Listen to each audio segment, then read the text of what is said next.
Okie dokie now, if you're here to see how to insulate a wall, well, you're in the right spot because I got one right here. I'm going to show you how I done. I'm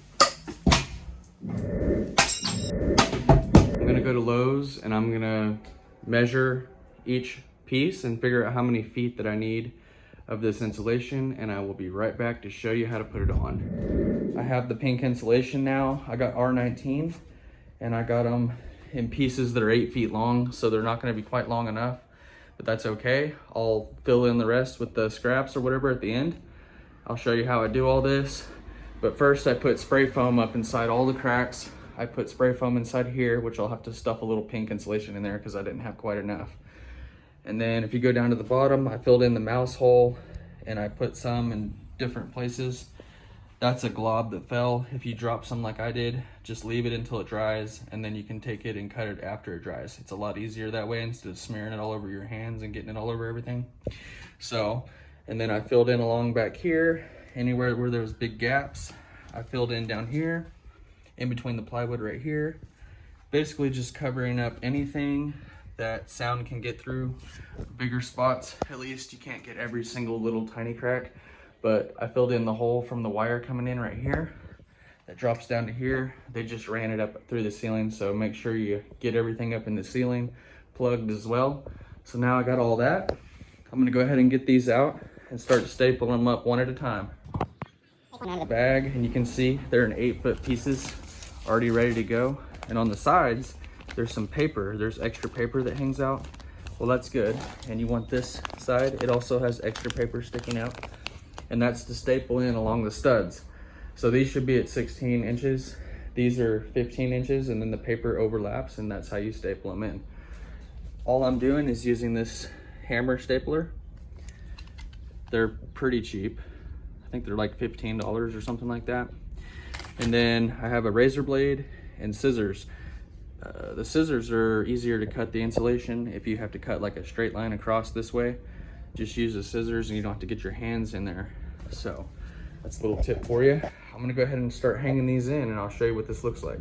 You can see here I've got all the 8-foot pieces in. They're right above the wire line, so that's gonna be a little bit easier for me now. But there's the 8-foot pieces. You might want to wear a mask because this is fiberglass. And up here you can see I've got a piece of insulation over that hole. Everything else is foamed.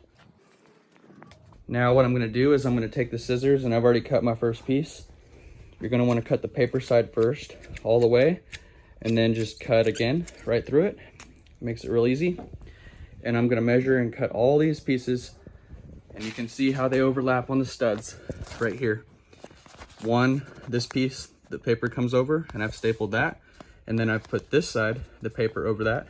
So it really has 2 staples, you know, through 2 layers on this piece when you restaple this side in. So it's really secure, and you can see how that's all flat. It's all tight. There's not going to be any gaps or anything like that from the top to the very bottom. And whenever you're putting them together like this, you want to actually make them a little bit longer than they need to be so that they're pushing up against that, so there's no space in there.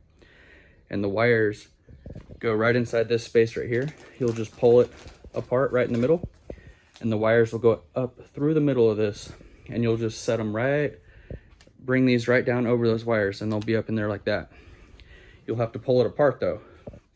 So that's all I'm going to be doing all the way through here, and I will bring you right back. You can see now I have it from corner to corner, top to bottom. Everything is tight, everything is sealed, everything is stapled. I've got my plugs cut out. I just use this box knife right here to cut a square around that, and then use little pieces to stuff around to make sure that's all tight. Around each one, you're going to want to stuff insulation around it. Make sure there's no gaps, no cracks. Everything's spray foamed behind it, and I'm happy with this.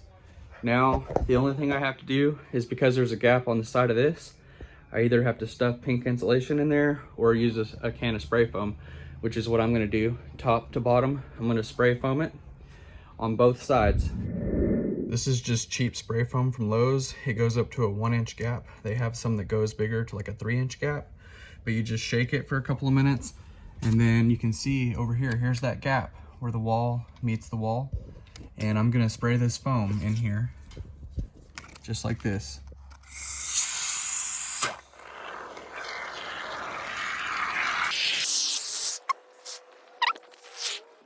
Okay, and that's gonna seal that whole gap. And I'm gonna do that all the way down to the ground, all the way down behind that paper on both sides. And I'll be right back. Okay, you can see that spray foam is starting to expand all the way down. It's gonna start expanding. It's only been about a minute or two, but it'll start coming out of these cracks right here. And it's up against a 2x4, which is my new wall and the old wall. So if it doesn't expand out all the way, I'll go ahead and put a little bit more in there.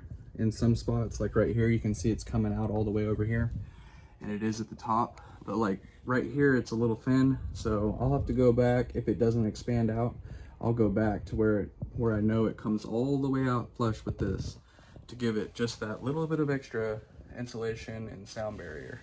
Okay, and then I went on the other side and I did the exact same thing.